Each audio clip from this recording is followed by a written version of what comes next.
Thank you for joining me here on this Wednesday afternoon. Hurricane Melissa has weakened after passing over eastern Cuba, and the center has been disrupted after leaving a large area of destruction across the central Caribbean. But there are some signs that there may be a second wind coming as the storm moves through the central and southeastern portion of the Bahamas and into the southwest Atlantic over the next 24 hours. We have a hurricane warning in effect for portions storm will be moving through here through early this evening. And also now a hurricane warning in effect for the island of Bermuda, where impacts will be felt later tomorrow night and first thing on Friday. This video is going to talk about what's going on and some potential changes we could see in the forecast track still in the next couple of days. Thank you so much for joining me here. Here is a look at the satellite going back to yesterday as the storm was bearing down on Jamaica. Right now, this stands as one of the strongest Atlantic hurricanes to ever make landfall. Winds were estimated at 185 miles per hour. That is not the final number, by the way. I would not be shocked based on some of the aircraft data that was received, that winds could have been closer to 190 to even 200 miles per hour before the storm hit. After it hit, it did weaken substantially due to land interaction with the mountains of Jamaica. But then as the storm moved over portions of the water between Jamaica and Cuba, even though it weakened quite a bit, it did start to re-intensify. And then as it felt the mountains of Cuba, it did weaken quite a bit. So as the storm has made its trek across eastern Cuba, obviously it's left a lot of destruction with a lot of wind, a lot of rain, but a lot of mountains over eastern Cuba have disturbed that core, and it doesn't look anything like it did this time yesterday. In fact, it's probably about half as strong. However, the storm remains a powerful storm, and those of us here in the southeastern Bahamas are now going to be getting hit with intense winds, gusting over 100 to maybe 130 miles per hour into the early evening hours. You can see on satellite, we're starting to see another burst of maybe foreshadowing some more intensification that will go on this evening as water temperatures remain warm here and the core of the storm may try to regain a little bit more intensity. Right now, we don't have aircraft in the storm. Earlier, they saw that winds had come down to maybe about 100 miles per hour. It's even possible that could be a little bit lower than that, maybe about 90 miles per hour. That's still a powerful storm, but nothing like the extreme amount of wind that we had at this time yesterday as the storm crossed western Jamaica. I have not seen a lot of the advanced damage reports. My guess is with a lack of communication and power, it's going to be days, if not weeks, before we can see extent of the true damage. Having said that as well, I'm trying to avoid doom scrolling. It's just awful to see what's already happened, and I don't want to make that any worse. But I do know folks down there could use our prayers and our help in the coming weeks and months here, as this has been a devastating storm, not just for Jamaica, but even for Cuba, for Haiti, for other portions of the Central Caribbean as well. Here's a look at the latest visible satellite image. I'm sorry it's jumping around here, but you can see that the center is now getting ready to head through this passage in between Long Island and the Bahamas and Crooked Island. It's called the Crooked Passage. And there is a burst of thunderstorm activity on the northwestern side here, indicating that the storm is starting to make a comeback as we get into the evening hours here. Now, that could lead to some more intensification. I don't think it's going to be nearly as much as what we saw in the last couple of days.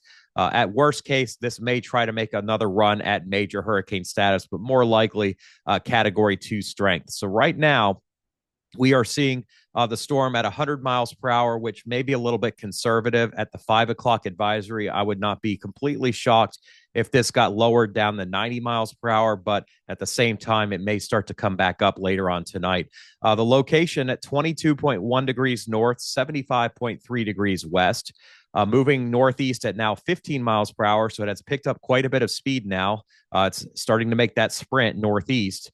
And the minimum central pressure, 974 millibars, which is quite a bit higher than it was yesterday when we dropped down into the low 890s. This is now almost borderline category 1 intensity. The storm is getting bigger. We are going to see the wind field expanding. But right now, not nearly as intense right in the middle. So you can see that area of orange has gotten bigger. It covers a lot of the central Bahamas and almost all of the southeastern Bahamas. And still, we have tropical storm force winds impacting the northeastern portion of the east coast of Cuba. We have seen the winds die down, though, across Jamaica. I would expect we'll see tropical storm warnings for Haiti get lifted here tonight. Turks and Caicos, we will continue to have probably tropical storm warnings until the storm leaves the Bahamas region in the overnight hours tonight. And we will likely see tropical storm warnings lifted for the remainder of Cuba as we get into the late night hours tonight. But the next area that we'll be watching closely will be the island of Bermuda, which is now under a hurricane warning. We've had aircraft that went in earlier this afternoon mentioning that the pressure has climbed quite a bit, 976 millibars in two separate flights. Again, remember, we got down to 892 or 893 millibars yesterday as the storm was getting ready to move into Jamaica. It was still strengthening, so there's nothing that says it couldn't have gotten even a little bit lower than that. Maybe 890, which would be a top 3 or even top 2 hurricane. The only one I don't think it passed was Hurricane Wilma in 2005, which got to 882 millibars. But that storm, as powerful as it was at that time, it was not impacting land. Later on, it did impact the Yucatan of Mexico, but it was a lot weaker at that point. You can see the graph, which shows the incredible intensification that occurred with Melissa. Not only did it deepen very quickly and the pressure fell, but the rate of intensification, which was already extreme between Friday and early on Sunday, actually became more extreme heading into Monday and dropped all the way down here as low as 892. Then you can see the landfall, which occurred, caused significant amount of weakening. We did not have aircraft into the storm while it was crossing Jamaica, but they actually found a little bit of weak strengthening late last evening as the storm spent a little time starting to reorganize herself. And then after landfall in Cuba, quite a bit weaker. And now the storm is going to have to take a little bit longer to reorganize because a lot more mountains in Cuba led to a lot bigger area of disruption of that center. So we still have that hurricane warning over eastern Cuba. Hopefully that will eventually get downgraded to a tropical storm warning this evening, and then we'll get lifted later on tonight. We do have all of the central and southeastern Bahamas now under hurricane warning. Conditions are going downhill very quickly, in particular across Long Island in the Bahamas, not the one in New York, and Crooked and Acklands Island here. You can see the storm going right between the two over the Crooked Passage here. Other islands in the area of central Bahamas, such as San Salvador, Rum Cay, the eastern side of Great Exuma, maybe Cat Island. And then in the southeast Bahamas, Samana Cay, and perhaps the western side of Mayaguana, will be dealing with hurricane force winds. Even though the storm has weakened, it is beginning to grow in size due to the fact that it is in an area where the wind shear is starting to disturb the storm on the western side. And you can see that here with the cloud cover. This storm will be moving through the Bahamas between 5 o'clock and about 11 o'clock tonight. So as this video is going live, it will be moving right through this area here between these two islands. And then as the storm pulls away, it will still be a fairly intense hurricane. Category 2 is still fairly intense during the early morning hours tomorrow. And then the expectation is later tomorrow, we will start to see a weakening trend as the storm approaches Bermuda. But there's still some uncertainty on how quickly it's going to weaken as it's accelerating. There will be some wind shear, but it may not be quite enough yet to disturb the storm. The other thing to keep in mind is that this storm is expected to grow due to the fact that we have that wind shear. So even though the track is now pulled west of Bermuda and you are to the east of the cone, because the storm is getting bigger, you're also not exactly on the good side of the storm. In fact, we may see that hurricane wind field expand and get awfully close to the island of Bermuda. And more on that later in the video. Afterwards, the storm will gradually weaken down to Category 1 strength and could impact Newfoundland, in particular the Avalon Peninsula where St. John's is. But at that point as well, the structure changes and we reach a cold core. So it will be a post-tropical system and just a non-tropical low at that point. Here's a look at the overall track and forecast from Tomerberg's website. You still see some warm water anywhere above the orange here, water temperatures that are above 81 or 82 degrees Fahrenheit. That can still support a hurricane. And as the storm moves faster, believe it or not, it could still have hurricane intensity even as water temperatures drop off into the upper 70s. But it'll get to a point where you see this triangle here just south of Newfoundland where it should lose those tropical characteristics. The core will no longer be warmer, but it could still be a powerful storm and certainly one that will have a lot of wave action and one that will disturb shipping and cruises across this area. And you can see here, even though the storm is leaving the hot bathwater of the Caribbean, it is still fairly warm in this region surrounding the Bahamas. Water temperatures remain at about 27, 28 degrees Celsius. That supports a stronger hurricane, although not a category 4 or 5, I don't believe, but maybe a category 2 or 3. Once the storm gets up here to about 30 degrees north, it does leave that area that's bounded by water temperatures above 26 degrees Celsius. So it will get into some cooler water at that point, even though it'll be moving quicker. You can see on the intensity forecast, the 2 o'clock model actually showed that this was a category 1. So we're likely going to see this get a little bit of a downgrade at 5 o'clock. Now, having said that, you can see there's some intensification here in the forecast for tonight. In fact, most of our models, or at least a good chunk of them, are showing this positive slope back through category 2 and maybe even getting up to category 3. Now, this one here is probably an outlier. The GenCast, I'm not so sure. But you can see, when we get into tomorrow morning, this storm does have a shot at becoming another category 3 major hurricane once again. But it gets to a certain point where by the time it's getting closer to Bermuda, the water does cool down significantly and the wind shear does go up. So it makes a storm bigger, but it weakens the winds around the center and more or less a fish storm at that point outside of its effect on Bermuda. So it will be losing intensity quite a bit faster by the time we get to later on tomorrow and into early on Friday. You can see where the worst of the winds went, right over the western portion of Jamaica, avoiding Kingston, at least the strongest winds, but certainly hitting the western third to northwestern third of Jamaica extremely hard. And then near Santiago de Cuba and areas just north and west, extreme amounts of wind as well. We saw category 3 intense winds. And in the mountains, I would imagine those winds were higher. We still are likely to see these hurricane force winds cutting right through this passage, as I'd mentioned about 3 times in the video. But for all intents and purposes, I do think the strongest winds do avoid Haiti at this point. We just see some fringe effects. Your problem in Haiti is not the wind, it's the rainfall. And it unfortunately continues. As you see, amounts here could still total up to another 6 inches of rain, getting local amounts over 40 inches in some of these higher mountainous areas in southern portions of Haiti, as well as the southwestern portion of Dominican Republic.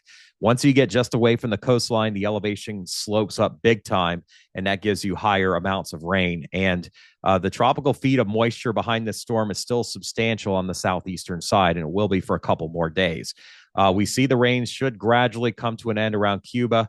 We could still see 8 to 12 inches right along the core of the track of the storm and in areas off to the north and east. But fortunately, it will be moving faster over the next. Taking a look at our Google DeepMind, which has done the best job of all of our ensembles, you see that the bulk of the models have the track staying west of Bermuda right here. It may get close, but at least for now, that track is farther west. No threat to the east coast of the United States. We've got our own coastal storm that we're dealing with now that's moving away. Another storm cutting up through the Appalachians. So it stays stormy on the east coast, but that is a good thing for now in that it keeps our system off the east coast. Should be okay in Nova Scotia outside of what's coming up from the Appalachians. But for Newfoundland, we may see this storm intensify as it loses its tropical characteristics. Then it merges with a front and heads east across the northern latitudes. Aside from that, though, we shouldn't have any major issues as far as hurricane impacts. Looking at the structure of the storm, it still looks pretty healthy here on satellite. It is going to go through some phases, but you will notice that the cloud canopy does get bigger and bigger as it gains latitude. We have a very big area of dry air aloft that feeds into our storm, moving up just to the west of Pittsburgh and Parkersburg, cutting up just west of the mountains. If this were wintertime, this would probably make some snow lovers upset, as it would be too warm to snow here outside of the Appalachians. But this storm will actually pull moisture out of Melissa and feed it up into the northeast tomorrow. And so we could see locally stronger winds and heavy rain and stronger surge, or at least wave action and coastal flooding hitting portions of the mid-Atlantic and into the northeast area tomorrow. Not a massive deal, but it will certainly impact those of you that have coastal interests over the next, say, 36 hours or so. And that tropical feed continues up into Nova Scotia as we get into Friday. It will dry out in the northeast on Friday outside of wraparound moisture that keeps it cloudy and much chillier and blustery. Just kind of a nasty evening Friday night for those who may have kids who are out doing Halloween festivities. But you will see the low pressure center here does get stretched out. Even though that pressure drops, it is going to look a lot less like a tropical system, just a lot more like just a typical nor'easter coming up to the east of Newfoundland at this point, and it merges with this system to its west and gets absorbed by another system off to the north and east. So the system will no longer be talked about by the time we get to Saturday, and Melissa will finally be put to bed after that. Good riddance is what we say, but we got to get through the next few days first. Here's what the satellite presence looks like. You see the burst here, and this does look like Melissa is mocking us, giving us this smiley face here. I'm not making light of it, but that's what it looks like. You can see over time, though, the area of winds gets much, much bigger, but with the wind shear and the dry air west of it, fortunately, this is going to avoid the East Coast. It gets stretched out quite a bit. We see Bermuda on the ugly side of this storm. We see our other separate storm across the Northeast. They're not really going to merge, but moisture does get drawn into this, as I'd mentioned a minute ago or so. And then you just see a remnant circulation moving up to the benchmark here at about 40 and 60 west, a tropical benchmark. By the time it gets north of here, it's no longer tropical. And then beyond that, we just see low pressure heading up through Atlantic Canada. Here's a look at the latest HAVS model. This is a hurricane regional model, just gives you an idea of structure. And you can see very easily here that the storm is going to try to reform an eye, or at least an eye wall. It may not look perfectly clear like it did a couple days ago, but this is interesting in that it stretches the strongest winds over onto the islands on both sides of it. So as we get to this evening, it's looking really bad for Crooked Island as well as for Long Island. In fact, there'll be weaker winds in between the two, right over the passage, stronger winds west and east. So both of those islands could take a very nasty licking here in the next couple of hours, and then San Salvador as well as the storm exits. Then you see a much bigger wind field, and it is getting closer and closer to Bermuda as we get to about 11 o'clock tomorrow night to about midnight. And those strong winds will continue for about a 6-hour period overnight in Bermuda. Now, if it were any other island than Bermuda, I'd be more concerned, but Bermuda is resilient. I'm sure you'll get through this okay, other than maybe some minor storm or wind damage at this point. But you can see this storm is going to lose a lot of its tropical structure on Friday as it comes north and no longer looks tropical by the time it gets up to Canada late Friday night, early Saturday morning. Here's a look at the wind field and the wind gusts. And again, I'm mentioning you can see the donut coming around here with wind gusts as high as maybe 130 miles per hour, give or take.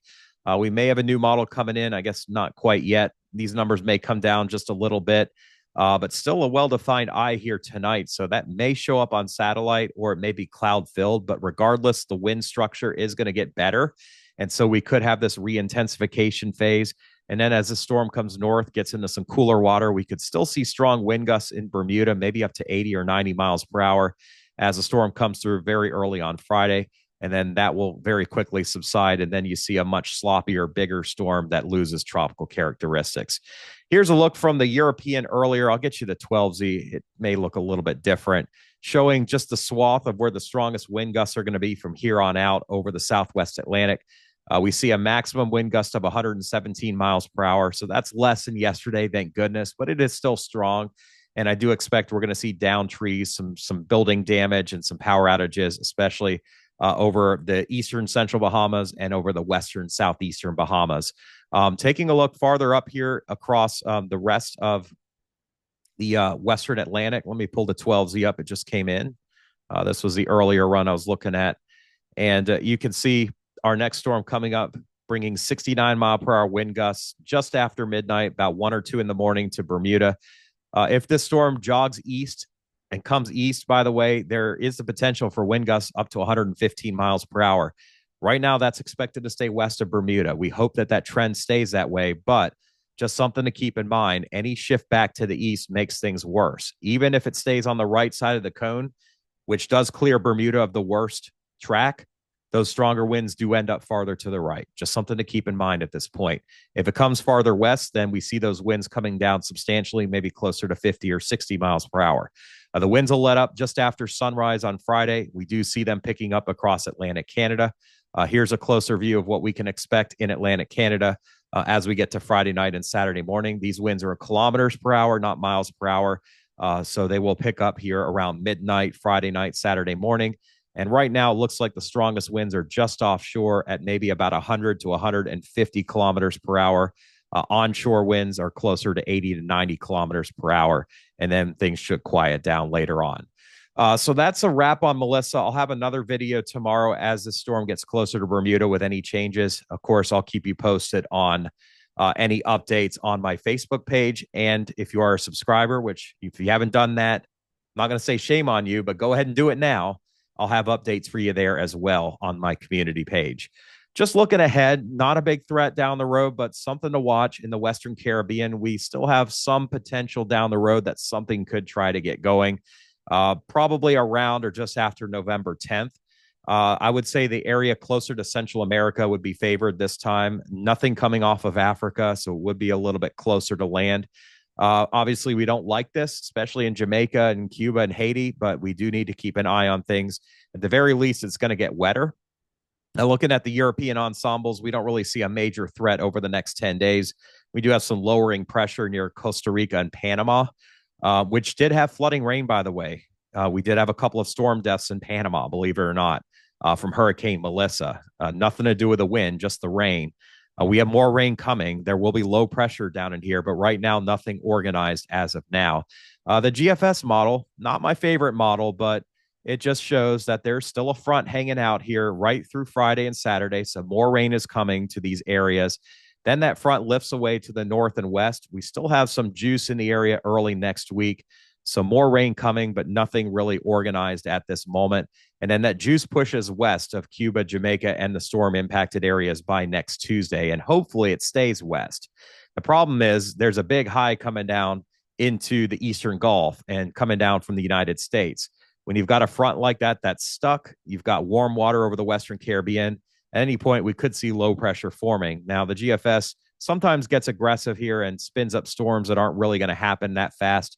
But we do see some lowering pressure when we get after about the 10th or so of November. And you can see that GFS trying to spin up Nestor by the time we get to about the 13th or 14th. That's probably going to change with every single model run we see. I don't have another model that goes out that far, though. But looking at the European ensembles over the next 15 days, there's no imminent threat, just a very few small solutions showing very low end chance for anything tropical. And the Google DeepMind and the GenCast show no threat for any development through the 11th of November. Now, maybe something pops up on the 12th or 13th, but at least through the 11th, we should be in good shape. So that's all I've got to share in this evening's video, but I appreciate everybody's time. Thank you for joining again. And welcome for all the new subscribers. I hope you learned something. I hope that this storm finally gets on out of here. I'm kind of getting tired of talking about Melissa. But just know that I am a Christian, and I still go to God in prayer every day, praying for the folks that have to endure these storms, because I just can't even imagine putting myself in their shoes. But most of all, I thank God, and I do it every day by working hard and serving the Lord first, not serving other people. In serving the Lord, in doing what God has called me to do every day, and that is to share the gospel with you and to share my knowledge as a meteorologist with you. I put everything I do into this work. And that's what Paul tells us. He says, whatever you do, work at it with all your heart, as working for the Lord, not for human masters, since you know that you will receive an inheritance from the Lord as a reward. It is the Lord Christ you are serving. Colossians 3:23 and 24. Serving the Lord Jesus Christ feels like such a small task when you look at what Jesus has done for us. And that is, he has died on the cross, come back, and he's waiting in heaven for you one day. All you really have to do is choose to make the decision to follow him and to repent, turn to God, to turn it all over, to be humble, to work hard, to love one another the way God has loved us through his son, Jesus Christ. That's all you have to do. That, folks, is good news. That is the good news that I've come on here to share with you. The weather is important. Yes, it affects us all. But when our time here on earth is gone, nobody's going to be thinking about the weather. The only thing you're going to be worried about is where you spend eternity. And I really hope you've Jesus, because there is a beautiful, beautiful place in heaven waiting for you one day. Thank you so much here on Wednesday for joining me. Continue to pray for those in the storm affected areas. I know I will be doing some things here down the road as far as working on finding a way to contribute to those in the storm affected areas. But I really do appreciate your time today, and we'll see you again tomorrow. God bless.